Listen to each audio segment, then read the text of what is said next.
Assalamualaikum warahmatullahi wabarakatuh. Halo semuanya, apa kabar? Semoga kalian baik-baik saja dan sehat selalu ya.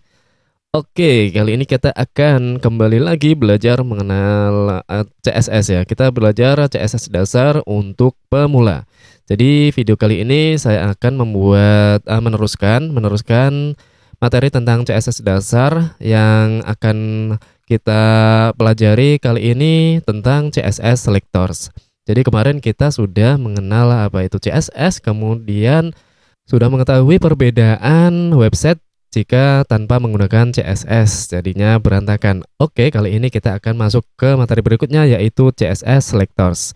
Jadi CSS selector ini seperti ini ya. Sebelumnya kita masuk ke sintaks CSS-nya itu sendiri. Jadi untuk struktur CSS sintaksnya itu seperti ini kurang lebih. Ada H1, terus di sini color sama font size. Nah, di sini akan saya jelaskan ya. Untuk bagian masing-masingnya ini namanya adalah H1, itu adalah selektor. Yang disebut selektor itu adalah H1 ini. Ini contoh ya, ini H1. Kemudian selanjutnya ini ada kurung kurawal seperti ini. Terus di dalamnya itu ada color titik 2 red. Nah, untuk colornya ini namanya declaration. Oh, color red ini sama namanya declaration ya. Satu baris ini declaration. Kemudian yang colornya sendiri ini namanya property. Disebut property. Kemudian red adalah value dari property color. Oke, dapat dipahami ya. Yang di bawahnya juga sama, font size ini declaration ya, font size-nya 14px. Ini merupakan deklarasi. Terus untuk font size ini disebut property, 14px ini disebut value. Jadi 14px adalah value dari property font size. Seperti itu ya. Mudah-mudahan bisa dipahami. Terus setelah kita mengetahui sintaks CSS itu seperti ini. Jadi misalkan nanti H1, P, terus A itu namanya selektor. Selanjutnya, nah ini jenis-jenis selektor. Jadi untuk CSS sendiri, selektor itu ada beberapa ya. Ini ada 5 di sini saya tampilkan. Yang pertama adalah elemen selektor, terus ID selektor, class selektor, di mana nanti pakainya class, terus universal selektor itu apa? Nanti kita bahas melalui codingnya. Untuk grouping selektor. Nah, di sini materinya sudah cukup dulu. Nanti supaya lebih jelas lagi, kita langsung saja buka Visual Studio Code-nya.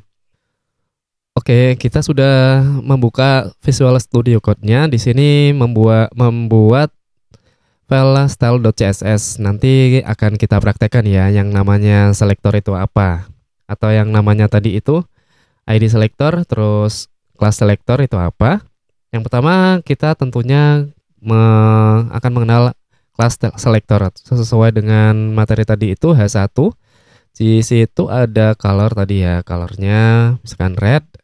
Terus antar declaration ini itu dipisahkan dengan titik koma, jangan lupa. Terus font size di sini tadi 14px. Nah, seperti ini kurang lebih ya tadi itu. Jadi H1 ini adalah selektornya. Terus color red ini adalah declaration, font size 14px ini juga declaration. Color ini adalah property, value-nya red. Font size ini merupakan property, value-nya 14px. Oke. Nah, contoh ini merupakan elemen selektor di mana yang diselect atau yang dipilih itu adalah elemen dari HTML. Nah, makanya dinamakan elemen selektor ya. Terus yang kedua itu ID selektor. Jadi kalau misalkan di H1 atau tag P itu memiliki ID. Nah, ID-nya misalkan apa? ID-nya kemarin paragraf itu ya, paragraf. Jadi yang di sini ketika ingin memberikan CSS kepada paragraf itu, maka kita menggunakan ID. Kalau di CSS itu menggunakan tanda pagar seperti ini. Jadi ini menunjukkan ID ya. Paragraf misalkan seperti ini, ID paragraf. Terus di sini misalkan paragraf itu memiliki color atau background color ya. background color. Background colornya misalkan itu kita kasih aqua saja. Terus font size-nya itu 12px. Gini. Nah, ya. Jadi ini contoh dari ID selector. Setelah ID selector, ada juga tadi itu class selector. Jadi ketika ada elemen HTML itu memiliki atribut kelas, maka untuk memanggil nama kelasnya itu menggunakan tanda titik. Nah, tanda titik paragraf. Misalkan selain paragraf ya, kita biasanya itu header. Nah, header, jika memiliki kelas header, kita ingin memberikan CSS di kelasnya itu, atau di kontennya itu, kita menulisnya titik header kayak gitu. Jadi baru di situ misalkan dikasih width gitu, width-nya 100%. Nah, 100%. Jangan lupa titik koma setelah declaration-nya itu ya, untuk membedakan declaration satu dengan yang lainnya. Terus di sini width, terus header itu kasih hack juga. Untuk hacknya misalkan di sini kita menggunakan px gitu ya, px pixel. Nah, jadi seperti ini. Header ini namanya class selector. Terus juga bisa juga kita yang bisa memberikan CSS itu ke seluruh dari elemen itu, elemen HTML. Jadi contohnya kita kasih asterisk gini ya, tanda bintang seperti ini, itu menunjukkan bahwa ini adalah universal selector. Jadi ketika kita memberikan nilai atau memberikan declaration di universal selector ini akan berpengaruh di semua dokumen HTML atau di keseluruhan website kita.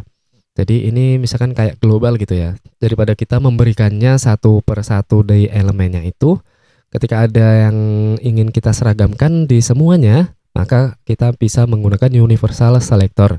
Biasanya apa sih yang ditaruh di sini? Yaitu font family biasanya.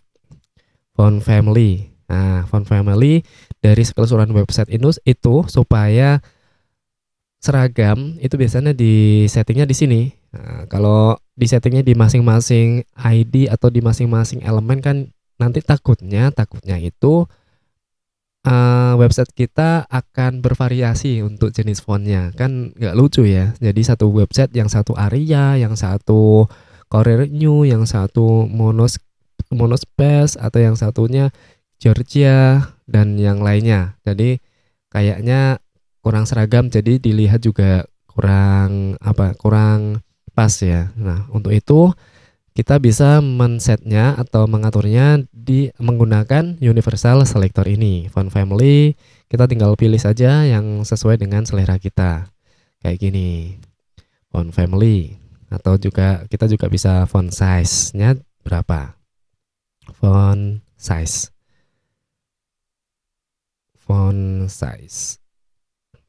Standarnya misalkan 12px. Nah, jadi 12px ini ketika kita misalkan ada paragraf nggak kita kasih font size ini, maka dia akan secara default itu menggunakan font size 12px. Ketika kita set dia color font size-nya ini menjadi 14 misalkan, nah ini yang digunakan adalah yang 14-nya ini. Jadi yang default yang tadi itu teroverride atau ditimpa dengan deklarasi yang ada di ID ini, seperti itu ya.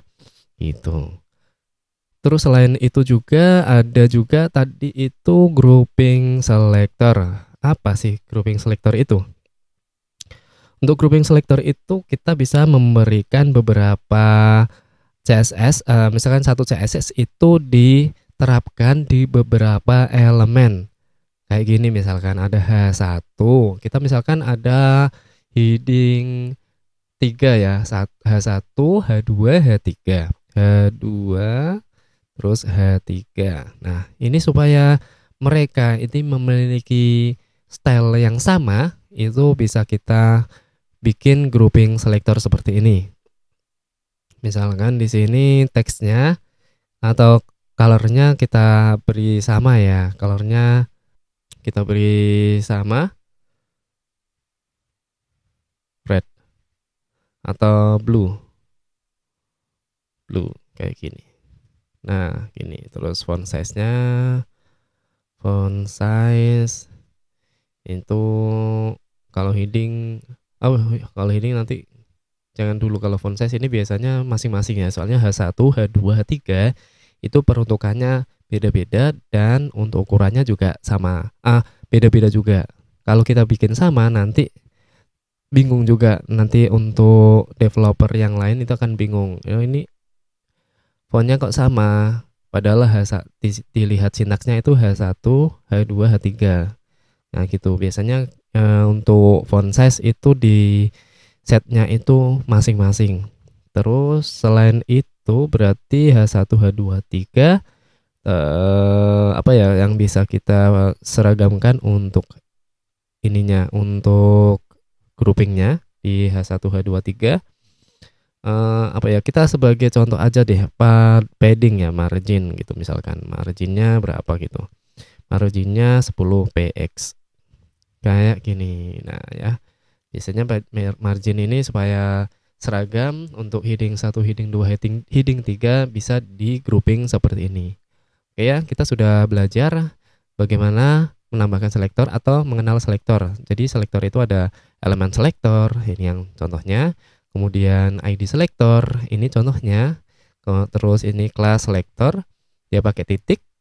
Terus di sini ada universal selektor, dia pakai asterisk seperti ini, tanda bintang seperti ini. Terus ada grouping selektor, jadi dia bisa mengelompokkan. Di sini misalkan ada tag P juga bisa ditambahkan, gitu ya.